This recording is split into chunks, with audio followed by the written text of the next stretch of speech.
Do'stlar, qaysi birini olay? Buni olaymi, buni olaymi? Videoni boshlashdan oldin like bosib obuna bo'ling va albatta kommentariyada qaysi mashinani olishimni yozib keting. Bugun jiyanimning tug'ilgan kuni menga mana shunisi yoqyapti. Kelinglar shuni ishlatib ko'ramiz. Qiziqmi sizlarga? Atay mana shu o'yinchoqlarni jiyanimga olib beray deb bir marta kelgandim. Do'stlar, bugun betmi tog'aylar bilan mashina minasizlar. Оборотini qarang. Mencha uni tashqarida olib chiqarish kerak. Yuringlar tashqarida.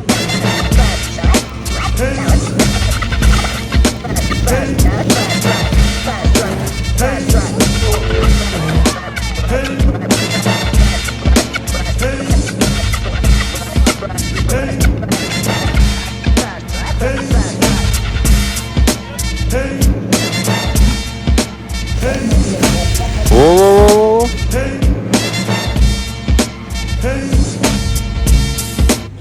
Bunisini sinab ko'ramiz. Ketdik.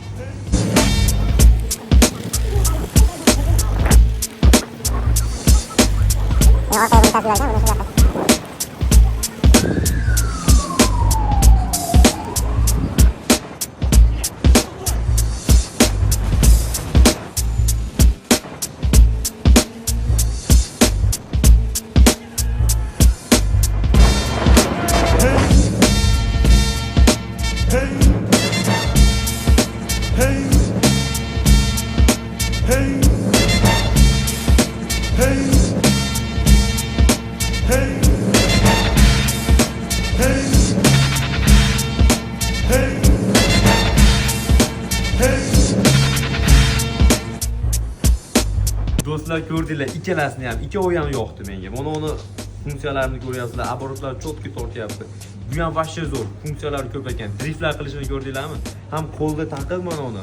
Qo'lga taqib turib ishlatsa bo'lar ekan, buni ishlatishga ulgurmadik, to'g'risi video cho'zilib ketib qoldi. Do'stlar, qaysi birini olay? Buni olaymi, buni olaymi?